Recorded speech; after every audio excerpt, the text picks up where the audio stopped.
Hi, everyone. Welcome to the Star Family Wisdom podcast. It's so good to be here with you today. I'm Jenna Layden, the founder of Star Family Wisdom and a former global vice president for Whole Foods Market. And I'm Sinead Willihan. I'm a former public school special needs educator and inclusivity activist, and now the podcast co-host for the Star Family Wisdom podcast. And very happy to be here. Always happy to be with you, our audience. We really enjoy our communication with you. We always want to hear from you. Like and subscribe, share with your friends, and come back for more because we're building community here. We want you to be a part of it. And this is a community that's about busting our paradigms and bringing us into a new understanding of what is going on in the world and in the universe, in our galaxy. So on this podcast, we like to have wonderful conversations between ourselves and amazing guests to share inspiring information and ideas with you that are going to help you on your evolutionary journey. And today's episode is really special because it relates to Sinead and I's journey and some of our experiences that we have been talking about and unpacking together over the last year, especially. Both of us are experiencers of ET contact or contact with our star family, as we like to call them. And we wanted to have conversations with people who have done deep exploration on this topic and who understand the aspect of, both telepathic connection with ETs, but also the abduction phenomena, past life experiences with ETs. There's a lot wrapped up in this topic. And so this episode is going to be such a fun one. I think if you are interested in this topic, or if you're just curious, you're going to get lots of valuable information. This is a two-part conversation. So tune in for the second one after this. This is part one with Barbara Lamb. And Sinead, do you want to share a little bit about who Barbara is and why we had her on? Well, Barbara, first of all, is just such a lovely person. We were both commenting on the warm, friendly, open, intelligent energy that she brings. I just really enjoyed being in her presence. But also, she's a hugely respected, widely respected past life regressionist.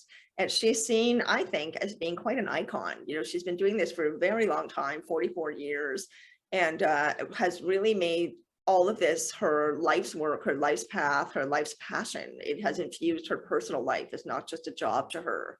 And she's had her own ET experiences and her own guidance to going towards this profession. And that's just fascinating to hear about. So she tells us so many incredible stories about things that she'd experienced herself, things that she experienced with clients in session, and what she learned from the extraterrestrials, from our star family and friends, about what is going on for us humans on Earth, what we're doing here, why we're here, what our purpose is, essentially what we need to learn. And it's amazing talking to someone who is so seasoned and so knowledgeable and so totally grounded in their understanding of what is going on and can communicate it with such detail. It was really a special experience. It really was. I get emotional in the conversation, and the audience will see that there were moments that were deeply touching for me, just hearing her perspective and hearing a really holistic and balanced and positive perspective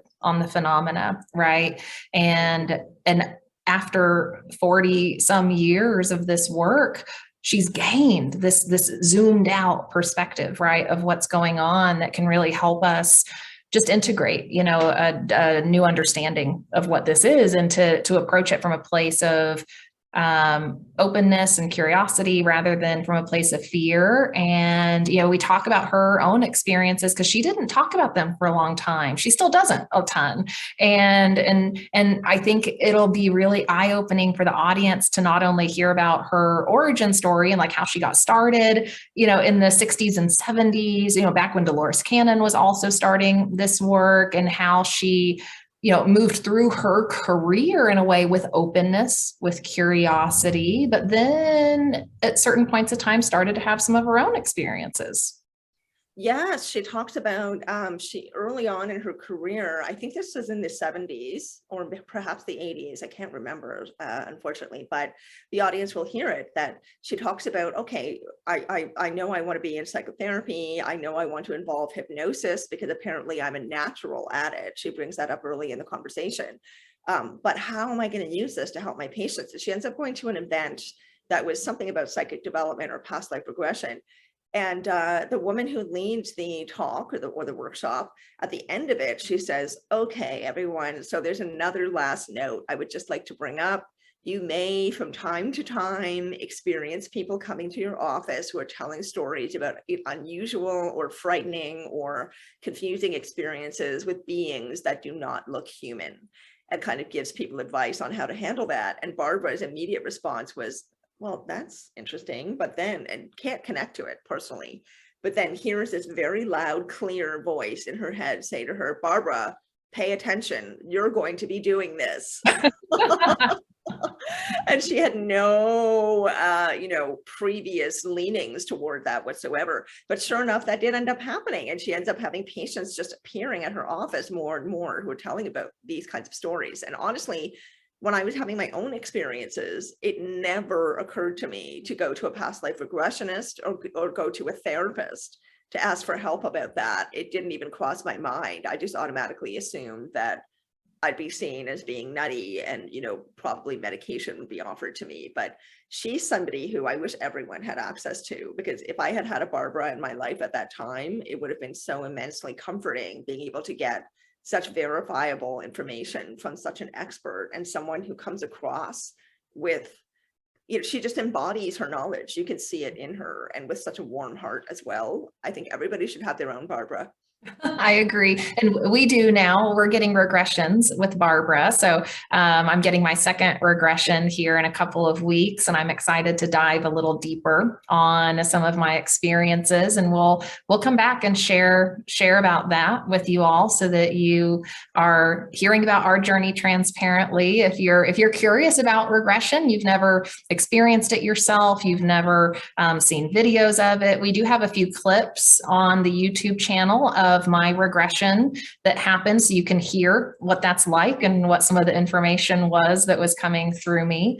But we're excited to go deeper with Barbara, and with her years of experience, I feel very safe with her. And there are some things that, I didn't explore in my previous regression that I think I'm ready for, because our subconscious will only unlock and release, or our higher self, will only unlock and release the information we're ready for at the time, right? So that we're not creating any additional trauma for ourselves that's unnecessary. And so I'm reflecting on just the timing of this too, for both of us, Sinead, how the timing seems really interesting given where we're at on our journey now, doing this work and being in a place to more than likely integrate more information if there's more substantial information that wants to.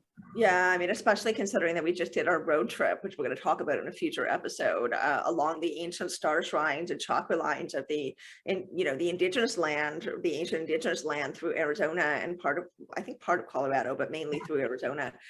That really opened me up. And then I had my first regression with Geraldine Roscoe recently, where I felt like it was my first one. I wasn't really able to get deep enough. And so my second regression is with Barbara next week, and yours is the week after. And I am so psyched for that. I cannot wait. I have the feeling this is your second, it's my second. We're both going to be able to go deeper, maybe get some answers, and just, I can't wait. It's going to be like, I know it's going to be unlike anything I've had happen before. So if anyone listening has had a past life regression, if you'd like to share about it in the notes of this, in the comments of this video on YouTube, please, by all means do. We really want you guys to share with each other as well as with us. And we really love hearing from you about your personal life experiences and your thoughts and questions. So I think on that note, Jenna, let's just jump into it with our part one of Barbara. don't forget, everybody, like, wait for the part 2. It is just really, really wonderful. Barbara is something else. She's a special, special person, and she's in her 80s. So we don't know how much longer we're going to have her around for. This is a great opportunity to grab a chance for a great conversation, to listen to a great conversation with her. So please, please like and subscribe and share with your friends and family, share with your colleagues at work if you feel brave. I don't know, just share. We really want to spread the word about what's going on here on Earth. And we want to help you, and we want you to be part of what we're creating here. So come and join us again. We love having you around, and we can't wait for you to hear this interview with Barbara. It is absolutely fantastic. It really is. This is some paradigm busting stuff. So enjoy it, and we'll see you in the part 2. Hi, everyone. We are here today with Barbara Lamb, and we are so excited to be talking with you, Barbara. Barbara is someone we look up to very much so because of her years and years of research in the field of regression, hypnotic regression, and her research on ET contact. And we just can't wait to get into this conversation and learn from you, Barbara. Thank you for being here. How are you today? Oh, I'm fine, and thank you very much. What a pleasure.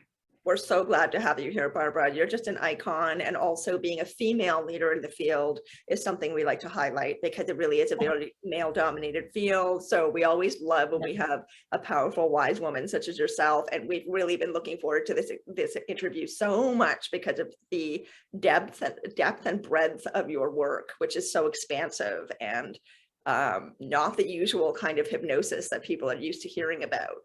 So right.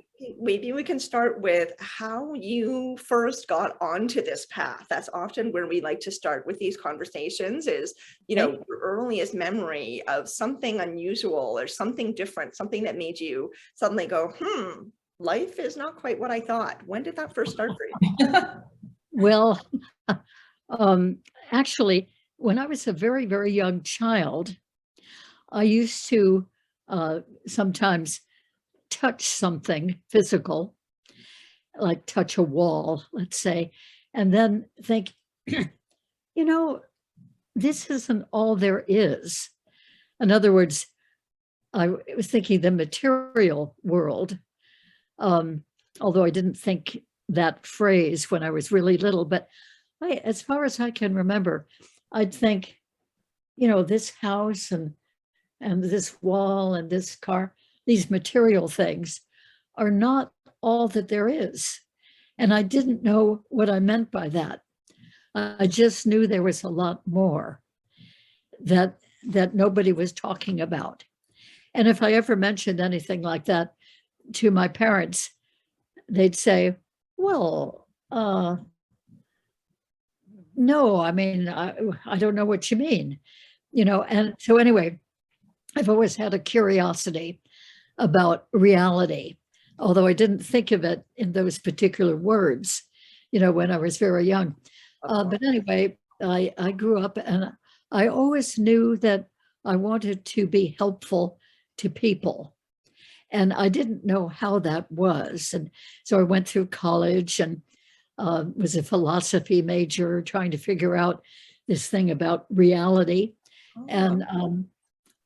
And then I had a couple of jobs after college and was married and had 3 children and so forth. Grew up, and then eventually I became licensed as a psychotherapist. That was back in the mid-1970s. And that I was so delighted to find that path of work. And I did regular psychotherapy for a number of years. And I found that sometimes with certain people, I was sort of inspired to lead them into a state of deep relaxation. What I didn't realize at the time was that I was really doing hypnosis, but I just called it deep relaxation. And I was doing a lot of movement work. I was actually all through the late 1960s and 70s and early 80s, I was doing a lot of dance therapy work. And part of that involved having the people, after moving a lot, have them get into a state of deep relaxation. And it turned out to be very, very therapeutic. So those were the things I was working with, and doing a lot of workshops where I would have people exploring things like sending energy and receiving energy while moving with music on. And we had some really incredible experiences with large groups of people, maybe 200 people at a time. And I mean, people would say, wow, this is amazing. I've never experienced anything like this. So that was really my passion, doing things like that, and also the sit-down therapy sessions.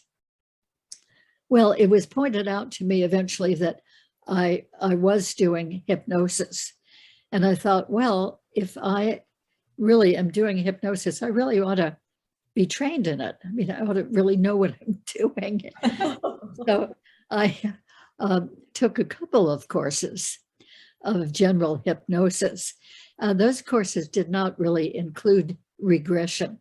I think they mentioned hypnotic regression, but they didn't teach it. But in the mid-1980s, I heard about the Association for Past Life Research and Therapies, which fortunately happened to have their center about 45 minutes drive from my house in California. Well, that's a fun synchronicity. Yes, and so I met lots of other therapists, excellent therapists. I was very impressed, who were occasionally at least doing past life therapy regressions. And I had before that on a couple of trips. One was to Peru and one was to Egypt, or actually 2 trips to Egypt, during which time at each place, I had a few what I came to call spontaneous past life recalls. In other words, I'd be in a certain location and I'd suddenly have this big memory coming up. It seemed like a memory and not just my imagination.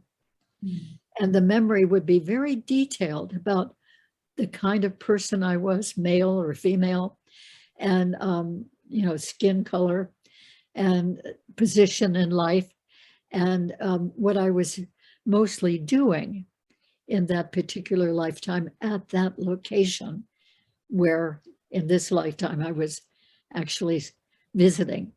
And so some of these spontaneous past life recalls were full of really strong emotion. And I, came back from those 2 trips thinking, it really must be that we have a whole long series of lifetimes. Whereas before I had those experiences, I've had, of course, heard of reincarnation, but I didn't really think it was real. I thought it was sort of a quaint belief that certain people in India and other locations had, but I didn't really put any reality to it. But after having those spontaneous memories of myself as a different person in previous lifetimes, I started taking it seriously. So I went for that training and took the past life therapy training for 5 years through the mid to late 1980s. And then at the very last module of training, the trainer woman, whom I respected tremendously, said at the beginning of that module of training, she said, those of you who are doing regression work need to know that it's possible that at some time someone will come to you with a complaint of having been visited by some very unusual beings who are not human, and perhaps even taken away for a while. Oh, wow. And they might be very confused, even very distressed, in some cases traumatized, in certain cases delighted, in other cases. And this is real, and somebody might come to you for that reason. Well, I had never heard of that before.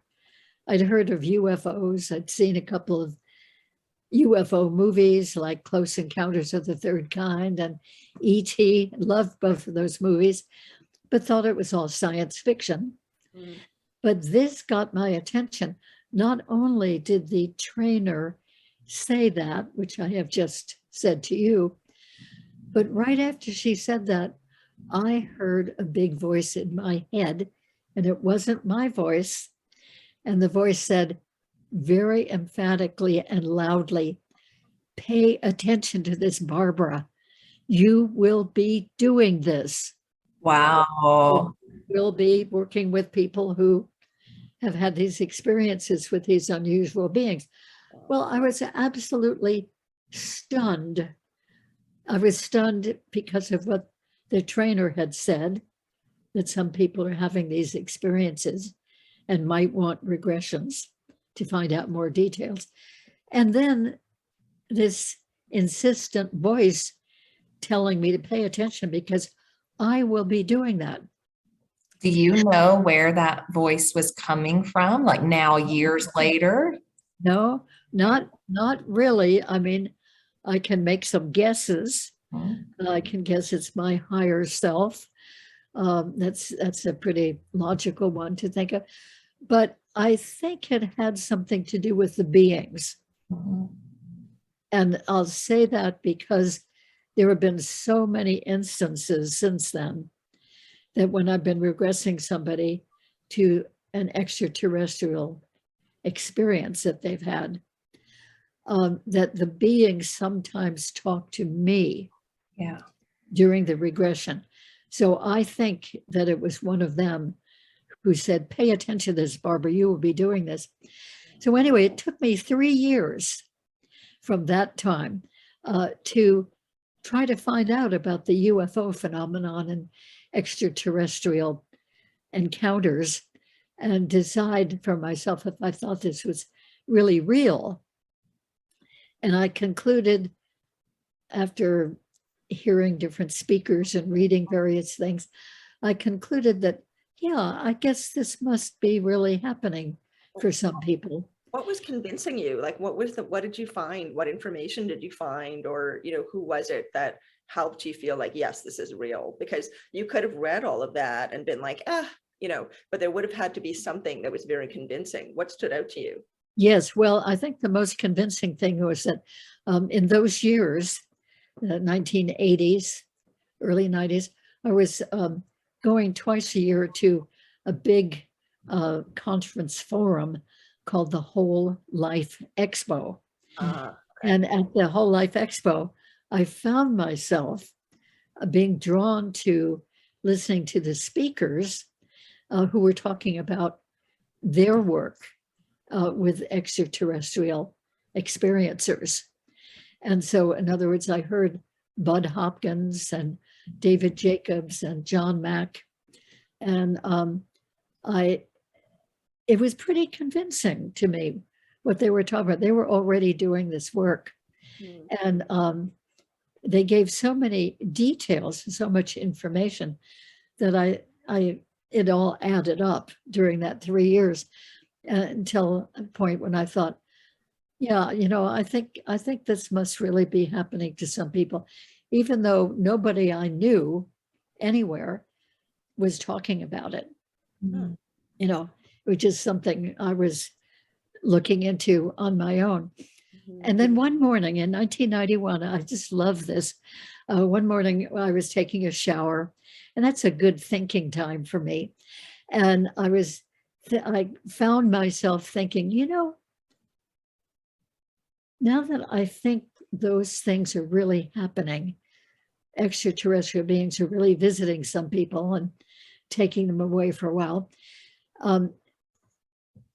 And now I think that I could handle it if anyone would ever come to me for that reason, because I could just use the same regression techniques. I had already at that point had 7 years of experience of guiding people into past life regressions or earlier in this life regressions in some cases.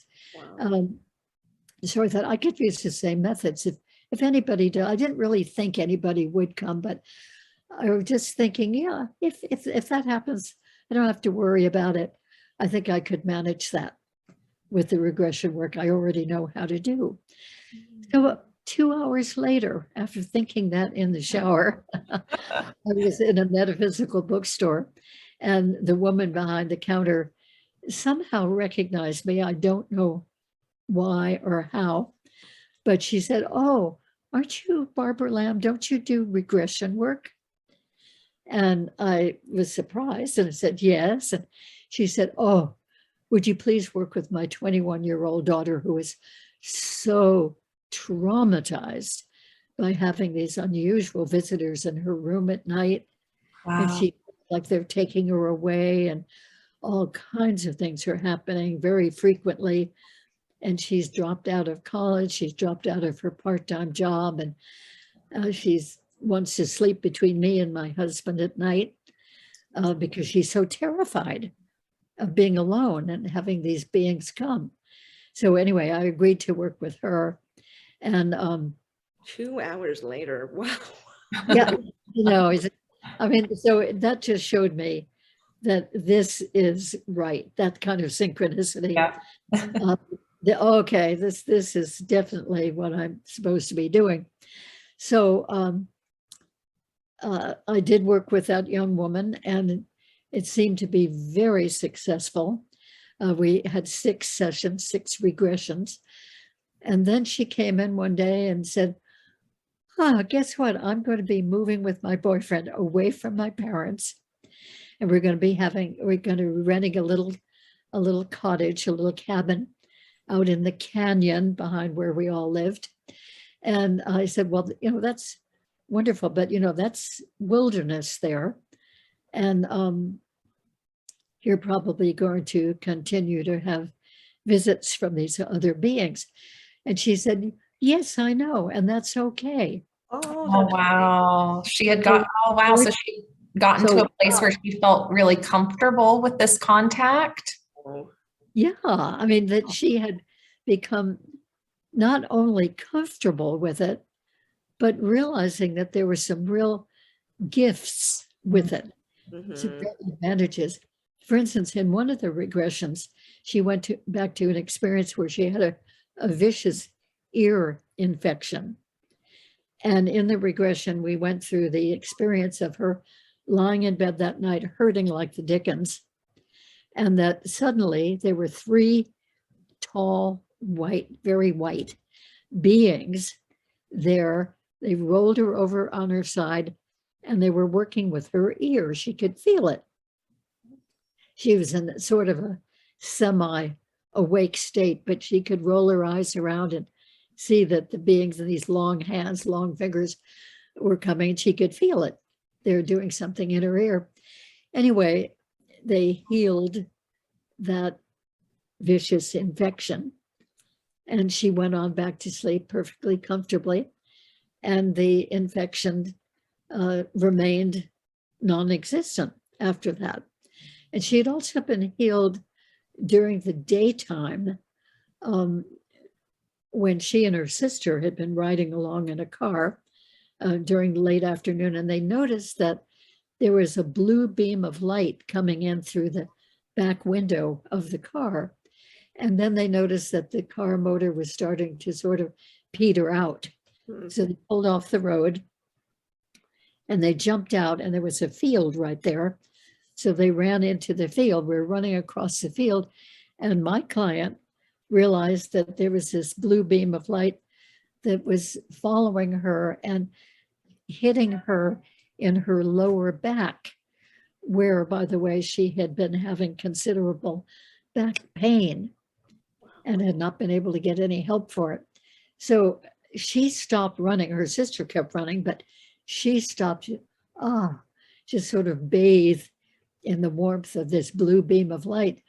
And as she did that, the pain was getting less and less and less until it was completely gone.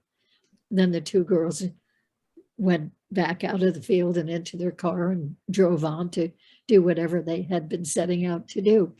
So that healing twice by these beings really impressed her. And she realized that they, through the regressions, realized that even when they would take her away, they wouldn't do anything terrible to her. And that the whole thing was really okay. Even that she had been presented one time with a hybrid baby and told her that it was her baby. So combined with their material. So anyway, that was a great start. And then I thought, well, if anyone else ever should choose to come for that kind of reason, having experiences with these other beings, now I know for sure I can really work effectively with that. And I didn't necessarily expect that anybody else would come, but about 4 months later, another lady came for that purpose. Then a month later, another one, and another one, and another one. And so that was 1991. And by 1994, I realized that I was working with 17 different people who were having these experiences. Wow. That means I wasn't working with them necessarily every week, but on occasion. And then one of these people said, you know, this is so fascinating, really, and I'm not afraid of it anymore. And I want to know if other people are having these things. I said, oh, yes, there are. And some of them are finding their way to me. And she said, well, could I meet some of them?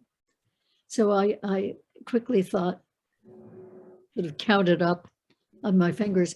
Well, I have 17 people I'm working with currently who are all having these kinds of encounter experiences with extraterrestrials.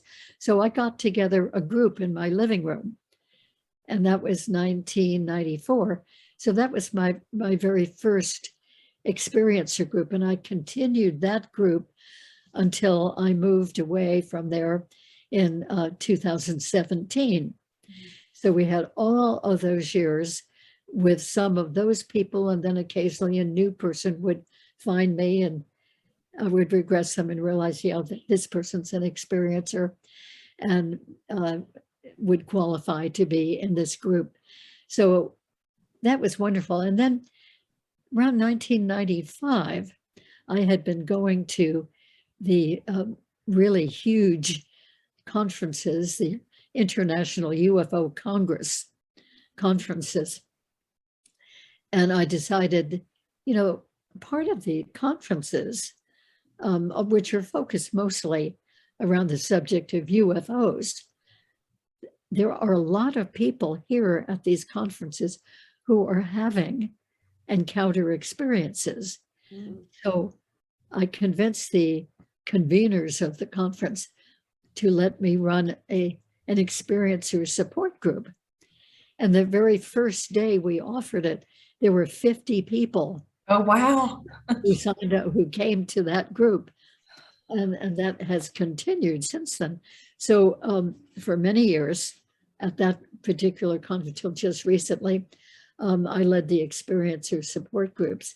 And then other conferences began to hear about this, other UFO conferences, and would ask me to lead the support groups there. So anyway, that's been a very rich experience in the sense that I've heard from so many people, even many people I've not had the opportunity to do regressions with.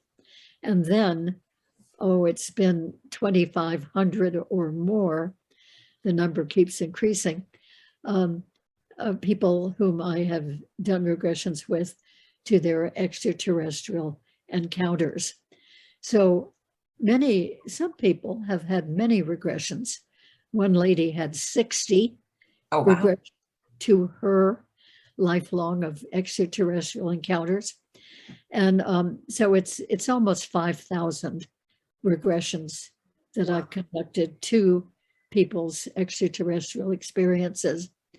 So there is a huge amount of beings, number one, different kinds of beings, and they all have their own agendas. Yes. Some of them seem to be very positive agendas from our point of view. Some of them seem to be more self-serving, and people do not like them so much, like physical exams and poking and probing and so forth. But even with those experiences, very often we discover in the regression, to the person's surprise, that there's been a healing as part of that experience. In other words, the beings have a way of knowing about all the systems of our bodies and how they're functioning. I think they have much more wonderful diagnostic abilities than we humans have with each other.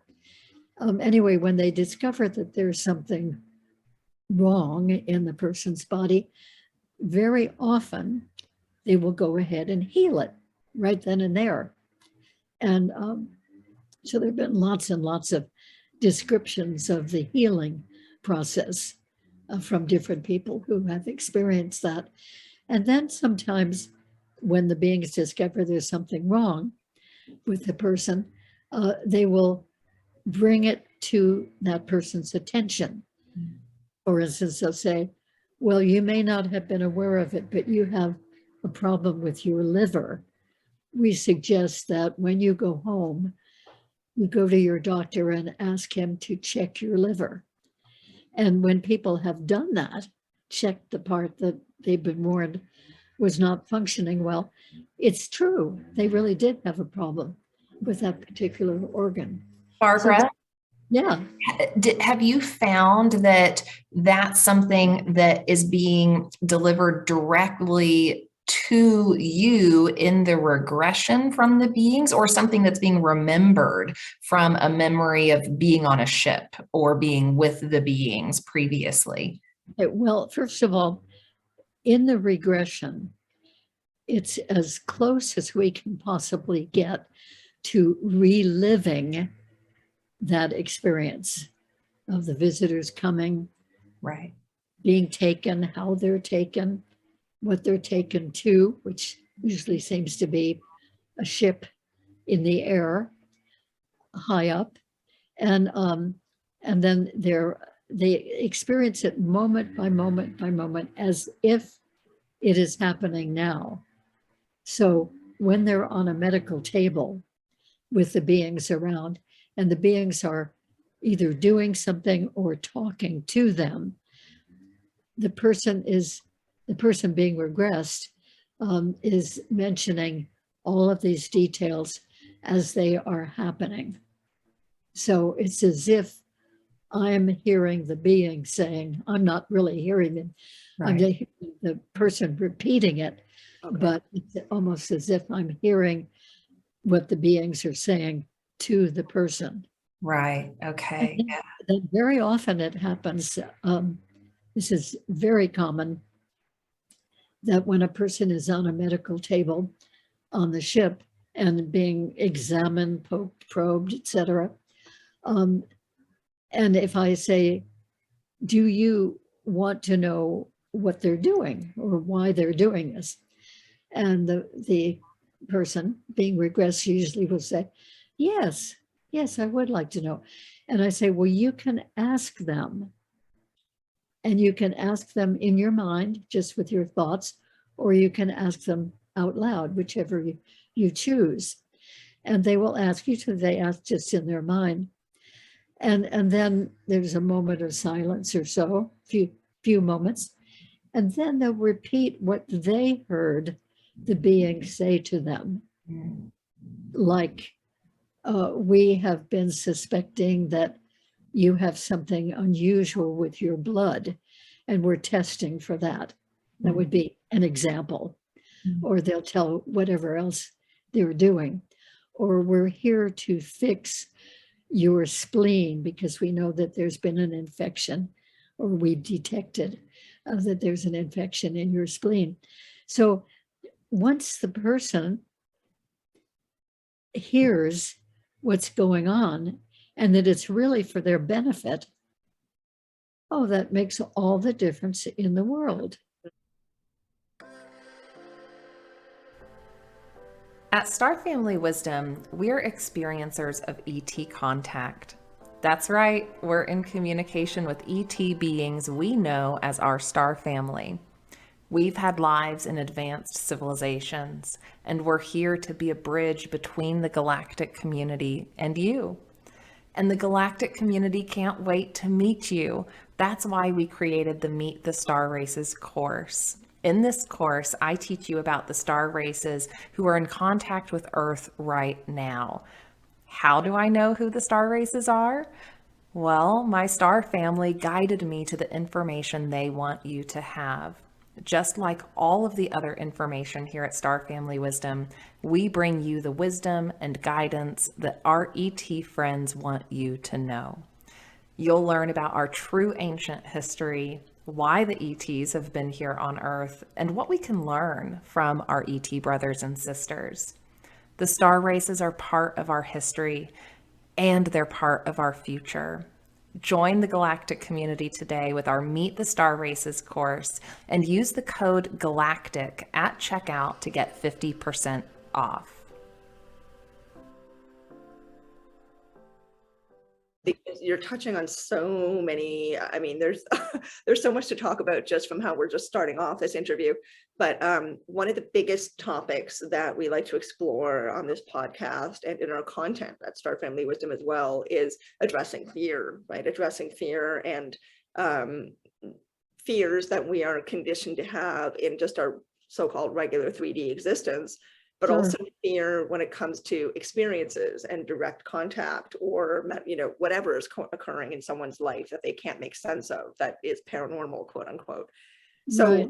can you talk a little bit about, because you're reminding me a lot of the research that, for example, Ray Hernandez has done, where he's collected huge numbers of data, huge amounts of data from people that have had ET experiences specifically. And it's the same thing as what you said, that, the majority of them, when they review their experience with someone, with the support of someone who's in a position of knowledge and to help guide through that experience and get them over the trauma of it, Right. they usually realize that their initial experience was fearful, but the end result is actually beneficial. So Yes. can you talk a little bit about I guess the presence of fear and how you see fear operating in all of this? Because you were mentioning also that there are some beings who have positive intentions, some that don't.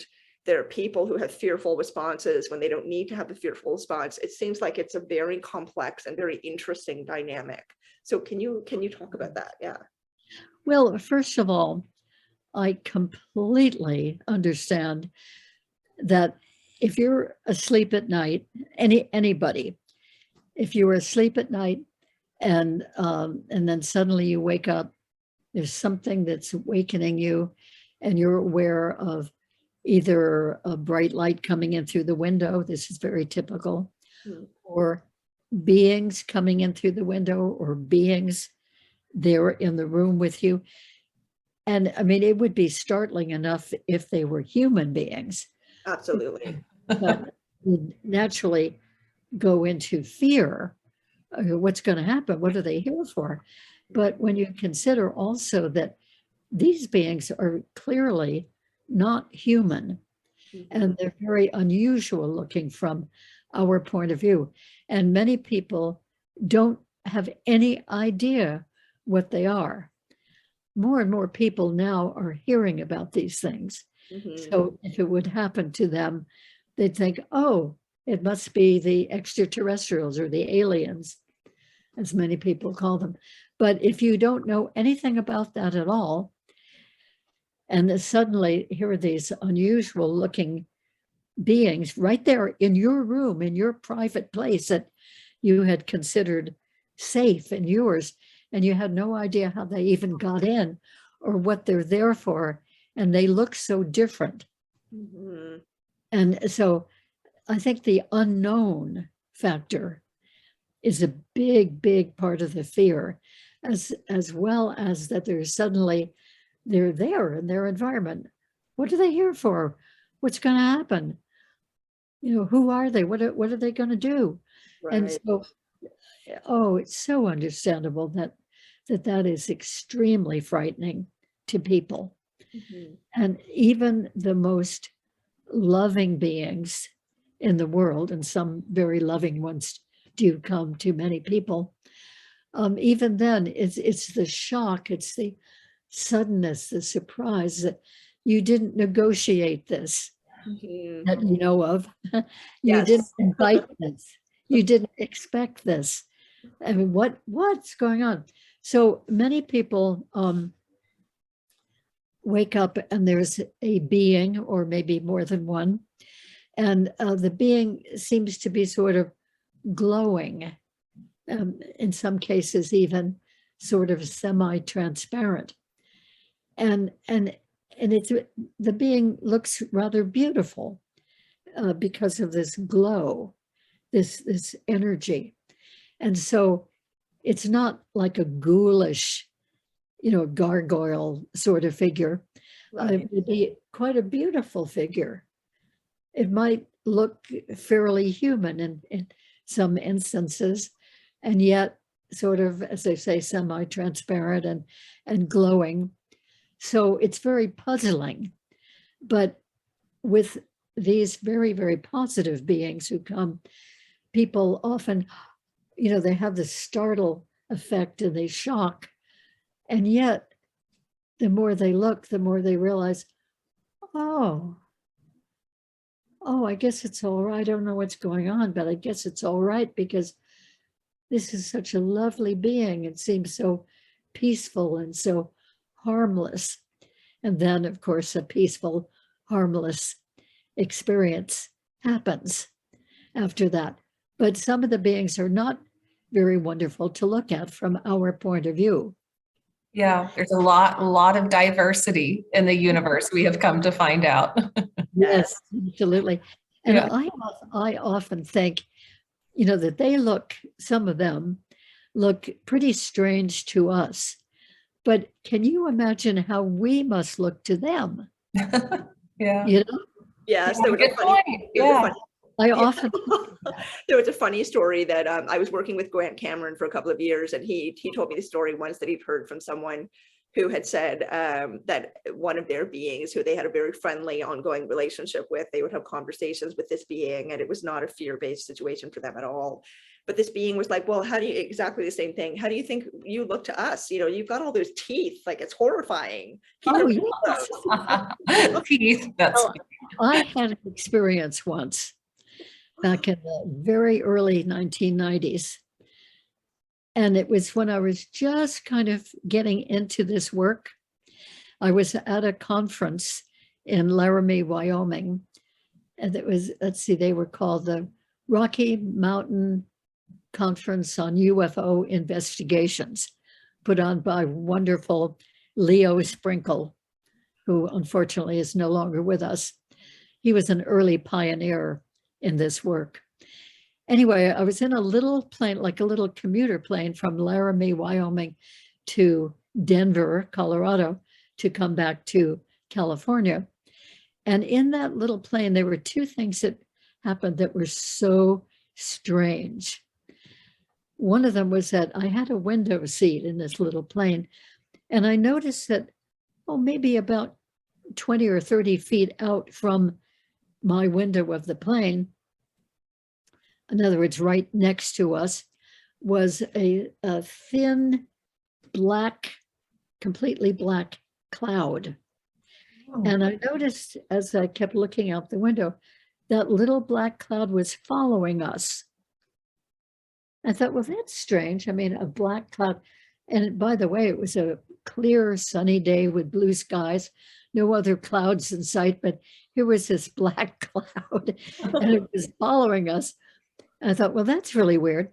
And then we had to kind of curve around to land at Denver and walk down the outside stairs and walk across the tarmac to get into the terminal. And when I got into and I felt kind of weird. I don't know what kind of weird, but it just sort of felt strange. And then I walked into the terminal and I was absolutely shocked because it was as if I was seeing a terminal full of human beings for the first time. I was something different. Oh, wow. Really. And it had something to do with that black cloud. For sure, for sure. So I was not me. I was a different being from somewhere else. Oh my goodness. And as I walked through the terminal, I was just undone, overcome with the density Mhm. of that environment and the heaviness of these human beings and the variety. Everyone looked different kind of clothing, different faces, different skin tones, different hair. And then all the stuff that they had with them, carry-on suitcases and bags and water bottles, and some were children and some were adults. And I walked through the crowd to get through that terminal to the other terminal where my plane would take me back to California. And all the way through, I was just almost bowled over, as if seeing these humans for the first time from the point of view of not being a human. And I mean, it was just overwhelming. Oh, and the smells, the different scents of all these people. Did your own body feel different to you? Yes. Okay. It's like you were tapping into another aspect of yourself, like the ET aspect of yourself that was maybe in that cloud on that ship. Like that's what it makes me think of, that Yeah. you were like having this almost like bilocation kind of experience where all of a sudden, you were perceiving all of this from this other point of view, this other being out there. It could be that, or it could be that another being from that black cloud came Yeah. and resided temporarily. It didn't go on forever within my body. Now, what I didn't do while walking through the terminal and past all these groups of people, what I didn't do was look down and see what my body looked like. That was my next And question. I certainly felt different. And so anyway, that was a remarkable experience, seeing human beings, a whole big, I mean, hundreds of them, for the first time, and just being overwhelmed. And the sounds, the noises, because those human beings were talking.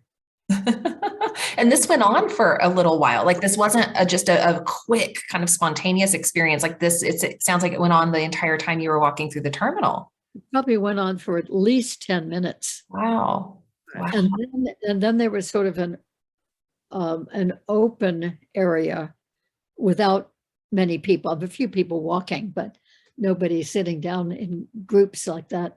And then I got to the other terminal. And by the time I'd gotten through that open terminal area, I felt more like me, and gradually more and more. And then I sat there at my boarding gate and waited, and oh, wow, I'm me now. But that was amazing. Yeah. Has that ever happened since then, or was that the only time that sort of experience has happened? No, I think that's the only time. Okay. I've never Did you? Or if it had. I've Yeah. never heard of. I mean, I've never heard directly from someone before having that kind of experience. I mean, Mark Sims, for example, was inhabited by Tejbar, right? But that was more of, hello, my name is Tejbar. I would like to come into your body. And then there's a sort of conversation where Mark agreed to let Tejbar come in, and then he stayed in his body for 13 days. But it was this ongoing, he has this incredible experience. That's another conversation. But I'm just using that as an example because it was a hello, knock, knock, can I come in kind of thing. And yes, you can. Okay, now we're going to work together. But for you, this was purely spontaneous and yes. No hello, no goodbye. It was just, I was different. Now, I must not have looked like one of those beings, because I say that because I didn't notice anybody looking at me strangely, like, oh my God, what's that? you know, that didn't happen. But in fact, I don't think anybody looked at me at all, but I certainly was looking at them. Well, and And we hear stories of beings taking human form and walking among us, not just, the hybrid phenomena, but actually, right. embodying a human just to experience Earth and to come, see what it's like. Have you encountered many of those instances in your regression cases? Is that something you've explored much of? Not so much one of them taking our form, but definitely it's been expressed many times by the beings that that they are extremely interested in us. And there are lots of reasons for that. Being very interested in planet Earth and very interested in all the incredible amount of life forms that we have. In fact, one extraterrestrial who used to channel through one of my clients, and I got to talk to him through the channeling many, many, many times for a period of about 11 years. And he said that planet Earth has more life forms on it that is, not only human, animal, reptile, fish, mammals in the ocean, but plant life and germ life, everything. We have more species and subspecies and genus and so forth put together than all of the other planets that have life put together. So there are plenty of other planets that have life, but not so many forms of life. That was also channeled through one of Dolores Cannon's clients. So that's consistent information that has come through a few cases. And I think that speaks to how special our planet is and how they are trying to wake us up to understand how beautiful it is that we get to experience this. I'm sure you did hear a lot about that in these cases. In Meet the Hybrids book, Barbara wrote a ton about, what the hybrid humans have learned from their star family. Maybe you can share a little bit about that with us and for the audience to hear a bit about some of those, I guess, more positive, uplifting messages that have come through these experiences. Oh, yes, I will. But I also just want to add that not only do we have so many more species here on Earth than all of the other planets put together, but many, many of these different species of extraterrestrials claim that they help to seed us. They help to create us as the human beings that we are. It wasn't just one group, but it was various groups. We hear often about the Anunnaki having come and created us by adding certain DNA to earlier life forms like hominid, ape life forms. And there may very well have been that, but there are other groups that claim that they help to seed us too, to tinker with our DNA and to make us the beings that we are now. So in a sense, it's almost like we're their children, or they consider us as their children, and they want to know how we're doing. So here we've got this incredible planet, unlike any other planet in existence. And we were partly them. So they're very, very interested. And some of them are more scientifically interested in us. And that's why many people experience that they're put on a medical table and they're kind of examined and poked and probed and so forth. And those beings who do that sort of work often seem to be just very hard-hearted in the sense of just very scientific. They don't show emotion. They don't show caring. They just are trying to learn what they can learn about us. And then there are other beings who do a lot of that same work and yet do healing work, do work to help us. And so, by the way, when a person is on the ship and on a medical table, there usually is a variety of beings around that table, all contributing to doing the work, or in some cases learning, like medical interns would learn from a surgeon, for instance. And so there's just lots that can happen on that medical table. And then I must hasten to say that many people have experiences where they're taken on a ship, and it has nothing to do whatsoever with being on a medical table. Mhm. Just all kinds of experiences that happen.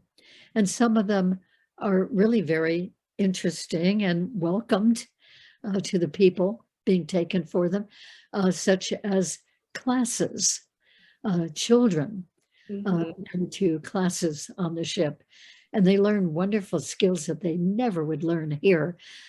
Like, for instance, how to know what each other are thinking, or send thoughts just with their thinking and have them received accurately by the other children, or how to do teleportation. That's one of the most fun things for the kids, is that they sit around a circle on a floor, and usually there's one or two extraterrestrial adults of different heights, different types, with them. And sometimes some extraterrestrial children are in that group as well, and hybrid children too. And so they practice moving things with their mind, like there'll be a little feather in the middle of the circle that they're sitting around on the floor. And it'll be this side of the circle turn to just focus on that feather and move it with their minds, move it across the circle. And then it's their turn to move the feather back. And then they'll go to something a little bit bigger, a little bit heavier, like a piece of paper. And then when they can move that one, maybe it'll be a piece of cardboard. Mhm. And then it'll get heavier and heavier as they become more and more astute at actually moving these objects. And then some kids have even gotten to the fact where they can take like a basketball sitting in the middle of the circle and roll that just with their minds, not touching anything, not moving at all, just rolling it with their minds.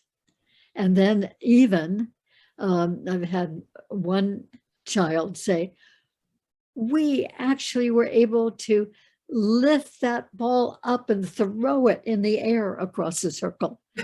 The kid sitting on the other side of the circle. So, I mean, that's getting pretty darned accomplished. Yes. So adults too don't sit on the floor around a circle, but they very often are taught a lot of psychic skills too, psychometry and teleportation and all kinds of wonderful skills that we know that some humans have and probably most humans don't have, but people who are taken for these experiences often are taught and coached. Oh, and they're also taught healing skills in many cases. And that's wonderful. And they come back and they become healers. So some of a few of the clients I was working with quite frequently in the 1990s, they actually left their corporate jobs or business jobs, whatever they were, and opened up a healing clinic because of the healing techniques that they had learned by the extraterrestrials. So I think that that's very impressive and very wonderful. It's absolutely amazing. It's absolutely amazing. And actually the parental aspect of what you're talking about, how there are beings who feel sort of parental towards us, right? They want to monitor our development physically, psychically, otherwise they want to encourage our evolution. That's something I'm interested in from a purely selfish vantage point, because both Jenna and I have had this experience that when we have our communication, it always comes with a distinctly kind of parental feeling. At least for me, it does. It comes with this very kind, very loving, very firm, calm presence and voice, where it's it's always with this feeling of love and guidance, like you would get from a parent. So but also from the standpoint of, we are here to learn our lessons and do our work, right? And that and that there, there's like a limited, interference that will happen there, right? Like in a parental way, where sometimes it's like being guided and directed to go learn the lesson you're supposed to learn, Yeah, like don't forget to do your homework, you haven't done your chores. But then also this rise of children, these new crystal children or indigo children or more sensitive children that are being born embodied in this world. You must be seeing more of that, Barbara, because I know you've been working more with children and developing books for them and materials and tools that children can use here on Earth in the 3D. Can you talk a little bit about that? I really love that aspect of what you're doing. Okay, that was an awesome part one with Barbara. We're really getting into it, but part two is even better. So if you're liking it and you love Barbara, come back for part two. We get into some really cool conversation about kids and their experiences with ETs. We spill the beans on Barbara's incognito role in Dolores Cannon's book, The Custodians. So there's a lot of fun stuff in part two. Yes, we dig a little deeper with Barbara on the personal side and ask her questions about her own experiences, which she doesn't often talk about. And I love that she's leaning towards children, encouraging people to understand that there's a new wave of births happening on Earth, more than one wave, really, of these indigo children, starseed children, psychic children, whatever you want to call them, who are coming into the world and are part of what we're going to be doing next. And Barbara is encouraging that. So if you're interested in what's happening in the new world on Earth, if you just love Barbara and what you heard in part one, like we did, join us again for part two. She really has amazing things to say from her 44 years of experience. And if you are curious about those waves of souls coming into Earth and why there are so many people having these experiences, go check out our episode, The 3 Waves of Volunteers, where I dissect Dolores Cannon's book, The 3 Waves of Volunteers, and that helps give a little background as to what's going on here and then some of what we talk about with Barbara. Yes, it'll definitely help you develop a deeper and more enriched understanding. And as always, like, subscribe, share with your friends, share with your family, and come back for more, because when you're not here, we miss you. So come back, share your thoughts and ideas and questions with us, and be part of our growing community. We really want to make change happen here on this world, and this conversation is part of it. Thanks, everyone. We'll see you for part two. See you for part two.